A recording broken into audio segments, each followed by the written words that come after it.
नमस्कार, बहुत स्वागत है आप सभी का। आपके साथ मैं हूं अंजलि मुदगल। हरियाणा में आज से चौथी और पांचवी के छात्रों के स्कूल खुलने जा रहे हैं। सरकार और शिक्षा विभाग का ये दावा है कि बच्चों के स्वास्थ्य की सुरक्षा का पूरा ध्यान रखा जाएगा। इसके लिए एसओपी भी बाकायदा जारी की गई है, लेकिन अभिभावक अपने नौनिहालों के लिए थोड़े फिक्रमंद हो रहे हैं, जबकि विपक्ष भी सरकार की तैयारियों पर सवाल उठा रहा है।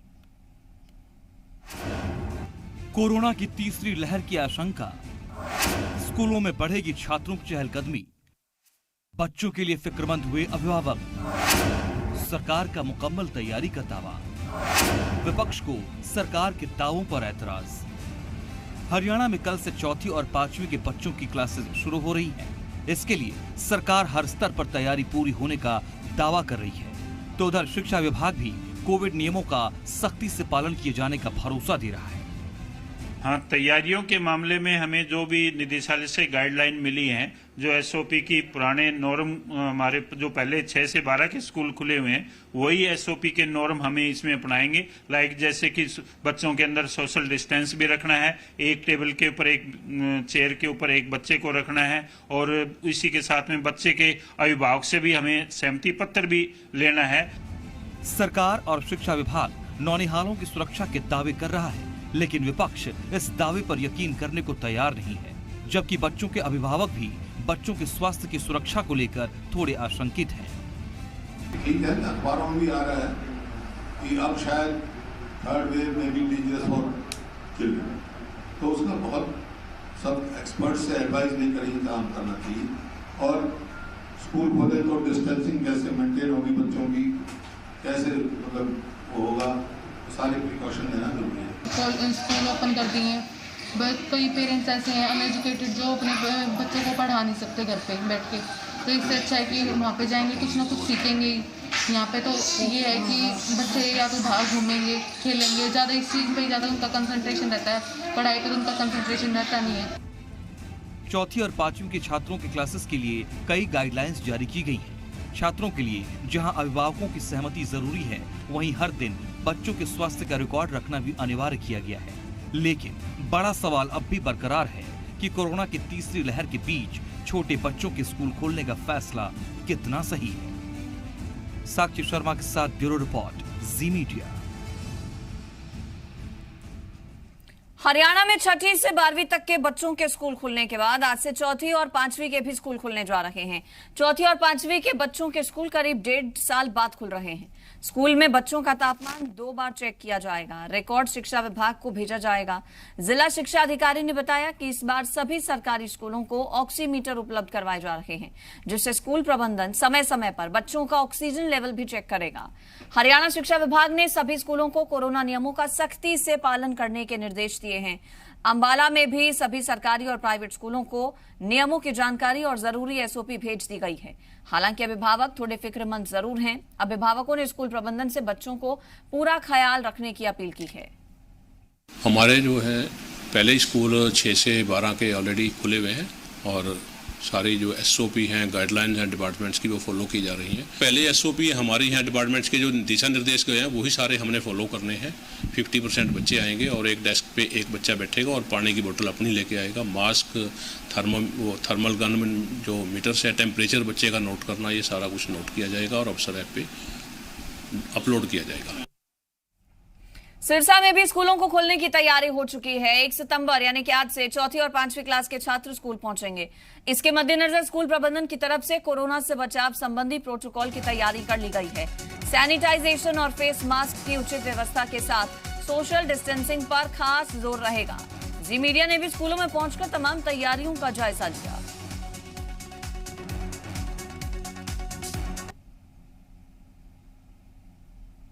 चौथी और पांचवी क्लास के कक्षाएं शुरू हो जाएंगी, जिसको लेकर हम पहुंचे हैं सिरसा के खैरपुर के सरकारी स्कूल में, जहां व्यवस्थाएं की गई हैं। आपको दिखा दें कि यहां सैनिटाइजर बकायदा रखा हुआ है। स्कूल में बच्चे आएंगे चौथी पांचवी कक्षा के, उनको बकायदा सैनिटाइजर से उनके हाथ धुलवाए जाएंगे, उसके बाद ही कक्षा में प्रवेश किया जाए। स्कूल स्टाफ इनसे बातचीत करते हैं और साथ में कुछ पेरेंट्स भी इनसे बातचीत करते हैं। सबसे पहले मैम, आपके बच्चे स्कूल में पढ़ते हैं, चौथी पांचवी की कक्षाएं शुरू हो रही हैं, कैसा फील कर रहे हैं? काफी समय होने के बाद स्कूल खुल रहे हैं?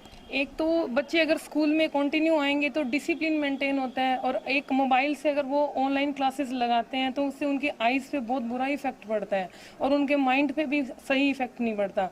अगर स्कूल में रोजाना आएंगे, टीचर से होमवर्क लेंगे तो बहुत अच्छी बात रहेगी।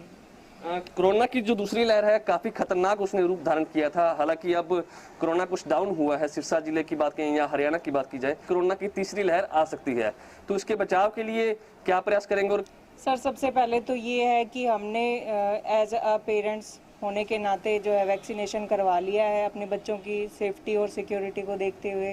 और दूसरी बात ये है कि हम विद्यालय का जो स्टाफ है उनसे भी मिल चुके हैं, सभी का वैक्सीनेशन हो चुका है।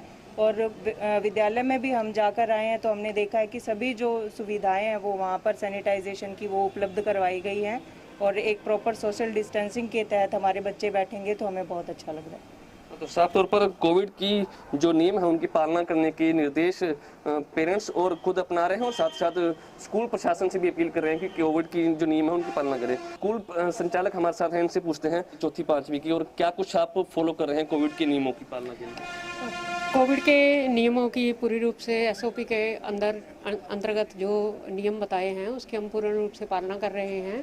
सोशल डिस्टेंसिंग का ध्यान रखा जाएगा और मास्क वगैरह पहनकर आने के लिए सभी बच्चों को कह दिया है। भावकों के अनुमति पत्र ले लिए हैं और सैनिटाइजर का छिड़काव करवा दिया है हमने स्कूल में, और हम बड़े खुश हैं कि हमारे बच्चे हमें काफ़ी टाइम के बाद मिलेंगे। हम मेंटली प्रिपेयर हैं और बड़े खुश हैं कि बच्चे ऑफलाइन स्टडी करें, क्योंकि ऑनलाइन स्टडी उतनी इम्प्रेसिव नहीं होती जितनी ऑफलाइन होती है। कोविड नियमों की पालना के लिए निर्देश सबको दिए जा रहे हैं, और साथ साथ स्कूल प्रशासन भी इन नियमों को फॉलो करता दिखाई दे रहा है।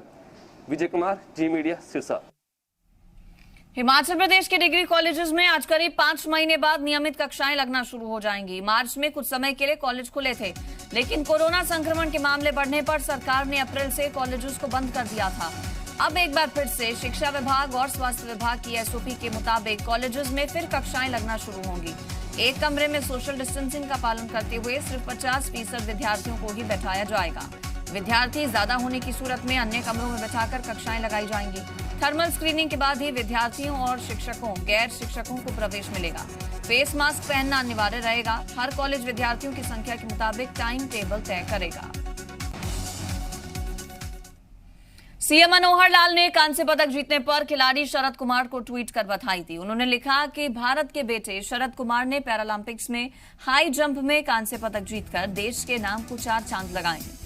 इस अवसर पर मैं आपको समस्त देशवासियों की ओर से हार्दिक बधाई और शुभकामनाएं देता हूं। ये ट्वीट सीएम मनोहर लाल की तरफ से।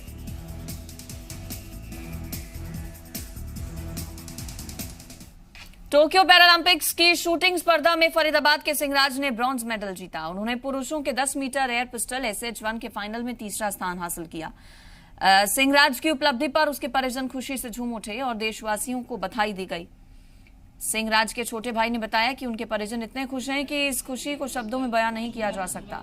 उन्होंने बताया कि सिंहराज ने मात्र 4 साल में जो सफर तय किया वो उनके दृढ़ संकल्प का नतीजा है। उन्होंने कहा कि 4 साल पहले वो अपने भतीजे के साथ पहली बार शूटिंग रेंज में गए थे और शूटिंग की शुरुआत की थी। मात्र 11 महीने की मेहनत के बाद उन्होंने एशियन गेम में ब्रॉन्ज मेडल हासिल किया था। आज मैं इतना खुशी हूँ कि मैं आपको शब्दों में बयान नहीं कर सकता। सर्वप्रथम मैं अपने सभी देशवासियों को अपने परिवार की तरफ से, सिंहराज जी की तरफ से हार्दिक शुभकामनाएं देना चाहूँगा। और आज जो गौरव का दिन है, मैं चाहूँगा कि ये देश आज इस उत्सव को आज बनाएगा, क्योंकि सिंहराज ने भारत का नाम टोक्यो जापान में जो आज झंडा बुलंद किया है वो वाकई में एक गौरव करने का विषय है। हाँ, मेरे को बहुत ज़्यादा खुशी हो रही है कि आज मेरे हस्बैंड जो है उन्होंने देश का नाम रोशन किया है। हाँ, उम्मीद तो गोल्ड की थी, लेकिन ब्रॉन्ज भी कम नहीं है। 4 साल से लगातार मेहनत कर रहे हैं, और सबसे बड़ी बात ये है कि इंडिया में सबसे पहला 50 का कोटा उन्हीं के पास है। हाँ, फ्रांस से लेकर आए थे। आज तक कोटा किसी के पास नहीं था, और वो भी मेडल के साथ। पंजाब के मुख्यमंत्री अमरिंदर सिंह ने हरियाणा के मुख्यमंत्री मनोहर लाल पर पलटवार किया। सीएम कैप्टन अमरिंदर सिंह ने ट्वीट करते हुए लिखा कि मनोहर लाल खट्टर जी निशाना साधने से पहले तथ्यों की जांच करें। हमने मिलान नहीं किया है, लेकिन हरियाणा के गन्ने के एमएसपी को पार कर लिया है और 360 रुपए प्रति क्विंटल के साथ राज्यों की तालिका में शीर्ष पर है। पिराई सत्र 2021-22 के लिए गन्ने की एमएसपी, अगर आपकी बीजेपी फॉर इंडिया ने हमारे लिए कुछ पैसा छोड़ा होता तो हम इसे और बढ़ा देते। पंजाब के पास कर्मचारियों का वेतन देने के लिए पैसा नहीं था, फिर भी हमने 5,64,143 छोटे और मध्यम किसानों के कई करोड़ रुपए, कई लाख भूमिहीन किसानों और मजदूरों का कर्ज माफ किया है।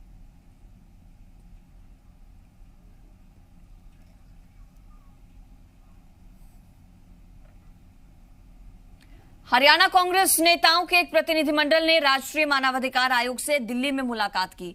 इस मौके पर कांग्रेस नेताओं ने करनाल में किसानों पर हुए लाठीचार्ज के मामले को लेकर 4 मांगे आयोग के सामने रखी। कांग्रेस प्रतिनिधिमंडल ने मांग की है कि सरकार किसानों से सार्वजनिक तौर पर माफी मांगे, लाठीचार्ज का आदेश देने वाले अधिकारी को तुरंत निलंबित किया जाए, किसानों की समस्या का तुरंत समाधान निकालें और मृत किसान के परिवार को उचित मुआवजा दिया जाए।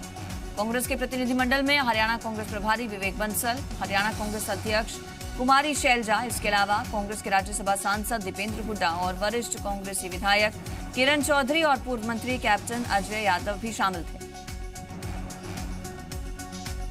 जिस तरह से जो एक अधिकार होता है, मूल अधिकार है, हमारे कॉन्स्टिट्यूशन ने हमें दिया है, उसका हनन हुआ है। एक और किसान बहुत ही शांति से, ना केवल इस बार लेकिन शुरू से ही 9 महीने से प्रदर्शन कर रहे हैं, लेकिन सरकार उनके भी मानवाधिकार का हनन कर रही है, उनसे बातचीत नहीं कर रही, उन्हें सड़क पर छोड़ रखा है। बल्कि दिल्ली के पास भी आपने देखा किस तरह से कीलें ठोकी गई।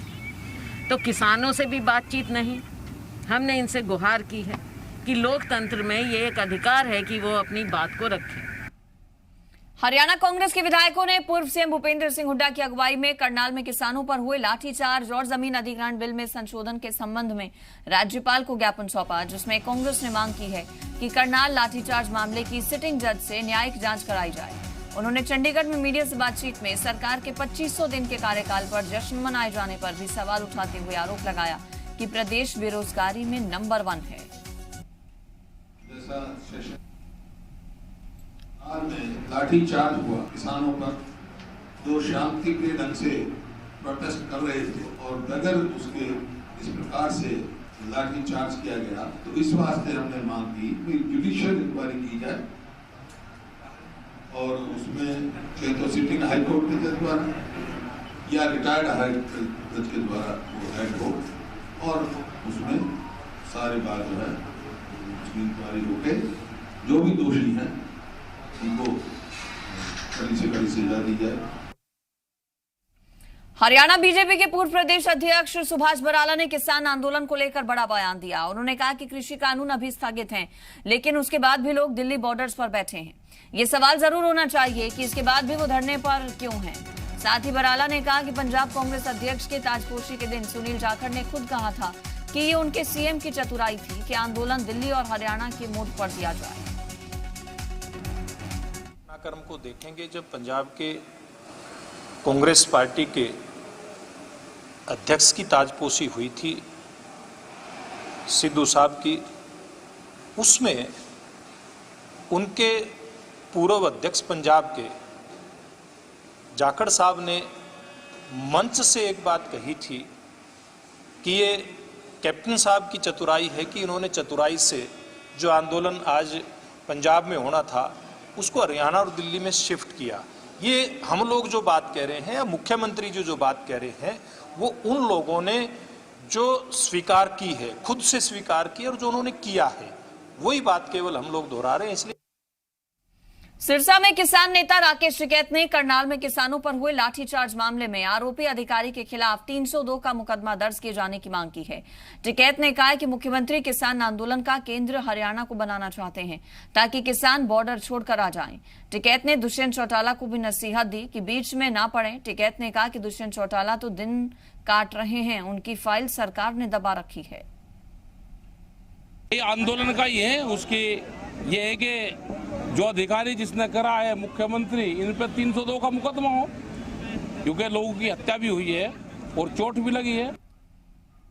हिमाचल राज्य चुनाव आयोग ने लाहौल स्पीति के काजा, उदयपुर, केलांग और चंबा के पांगी की पंचायतों के चुनाव के लिए अधिसूचना जारी कर दी है। इन पंचायतों के लिए चुनाव 2 चरणों में होगा। 13 और 15 सितंबर तक सुबह 11 से 3 बजे तक नामांकन पत्र दाखिल कर सकेंगे, जबकि 29 सितंबर और 1 अक्टूबर को वोटिंग होगी। पंचायत प्रधान, उप प्रधान और वार्ड सदस्यों के वोटों की गिनती चुनाव के बाद की जाएगी, जबकि पंचायत समिति और जिला परिषद के लिए वोटों की गिनती 4 अक्टूबर को होगी।